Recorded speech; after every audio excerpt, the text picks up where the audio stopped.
Consultorio de Salud Mental. Un espacio a cargo de la doctora Elsa Diana Cohen-Hemsi, médica psiquiatra. Aquí, en el mundo de la salud.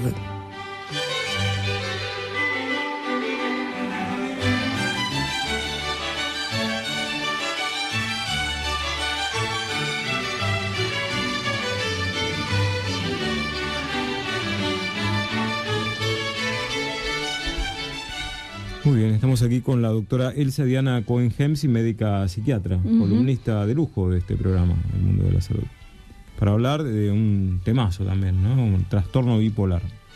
Bueno, vamos a ver cómo lo hacemos entendible, porque es un tema un poquito denso de comprender. ¿Cómo podemos definir trastorno bipolar? ¿Qué es exactamente? Primero debemos señalizar que no es lo mismo el trastorno bipolar que la antigua psicosis o locura maníaco-depresiva que describió Emil Kraepelin a principios del siglo XX.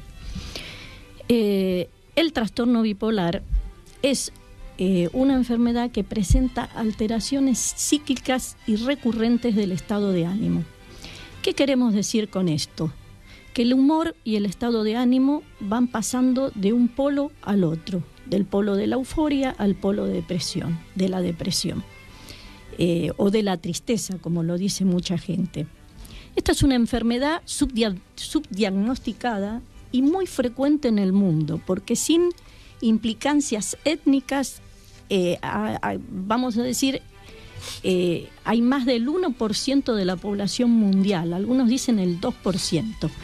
Enfermedad que afecta a jóvenes, menores de 30 años, aunque aquí cuando hablamos de las enfermedades mentales de la tercera edad, hablamos también de una bipolaridad que puede surgir en el adulto mayor, que es rara. También se observa en niños. Vamos a decir que todos los seres humanos tenemos altibajos en el humor, pero la bipolaridad es completamente otra cosa. Es un estado en el cual la tristeza marca y la euforia marca. Para ser más exactos, tenemos que hablar de manía en lugar de euforia, que no son sinónimos, y en lugar de tristeza tenemos que hablar de depresión. Ante todo, la definición de qué es manía. Más de uno se debe estar preguntando, ¿qué es manía? Manía es un estado de alegría extrema, patológica, inclusive que adquiere cierta gravedad en la psiquiatría, el estado de manía. Hay un estado de grandilocuencia o expansividad del yo. La persona tiene una hiperactividad en lo que realiza y en cosas irrealizables. No para un segundo y no duerme no solo porque que tenga insomnio, sino porque considera que no debe dormir porque está perdiendo el tiempo. A su vez hay un estado de irritabilidad, hay un estado de exaltación de la parte sexual que puede llegar a ser completamente, vamos a decir, notable en la enfermedad. Una forma de hablar muy característica que el que tuvo la oportunidad de oírlo no lo va a olvidar nunca en su vida. Es una máquina de hablar. O sea, tiene una atención... La persona bipolar.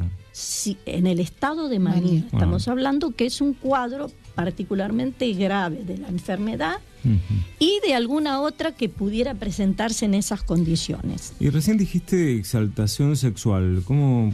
Sí, no solamente exaltación sexual, sino desinhibición. La persona, se saca la ropa en un lugar inadecuado, se desviste, puede llegar a ser exhibicionista, etcétera. En el otro polo del trastorno bipolar tenemos el cuadro de la depresión. ¿Qué es la depresión? Es la contracara de todo esto que estamos hablando. La persona guarda un ensimismamiento, se recluye, tiene anedonia, o sea, está completamente alejada de todo lo que le ocasione alegría o satisfacción. Puede tener mucho sueño o tener insomnio, no tiene ganas de realizar absolutamente nada y tiene lo que se denomina la hipertimia displacentera. Aquí tenemos que hacer una división entre la enfermedad bipolar. Hay 2 enfermedades bipolares que podemos casi distinguir mejor, porque alguien los ha dividido en otros grupos, pero para hacerlo más sencillo vamos a decir que hay una bipolaridad tipo 1, que es aquella que alterna los estados de manía con depresión. O si no, también puede ser depresión con estados mixtos. Y la bipolaridad 2, que se refiere a un estado de depresión con hipomanía. ¿Y qué es la hipomanía? Bueno, es un estado de manía, un escalón por debajo. ¿Por qué? Porque no influye en la vida laboral, ni familiar, ni autónoma de la persona. Puede desenvolverse. De hecho, nosotros en la vida cotidiana conocemos gente en estas condiciones. Pero ¿qué decimos respecto de esta enfermedad? De lo importante que es diagnosticar esta enfermedad. Esta enfermedad tiene aproximadamente entre 8 y 10 años hasta que se hace el diagnóstico en todas las series médicas de nuestro país y de otros países.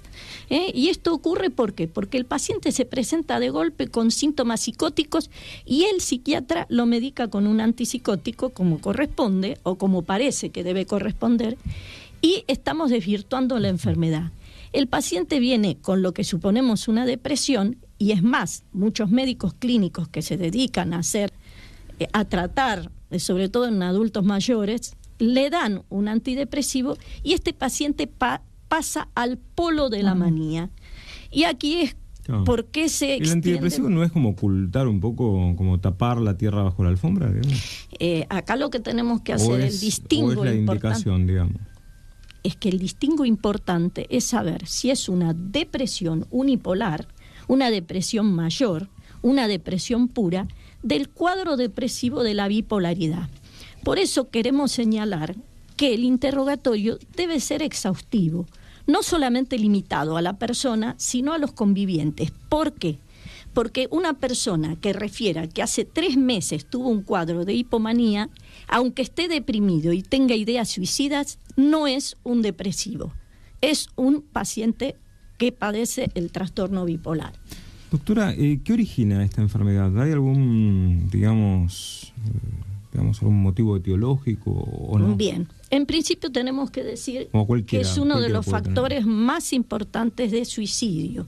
La ideación suicida en los momentos en que el paciente sobre todo se encuentra, contrariamente a lo que se cree, no en depresión, sino en manía, es muy importante, aproximadamente el 20%.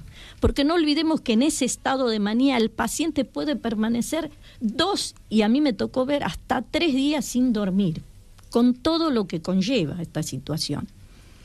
Yendo a lo neurobiológico, ¿qué observamos en el trastorno bipolar que no lo vemos en otras enfermedades psiquiátricas?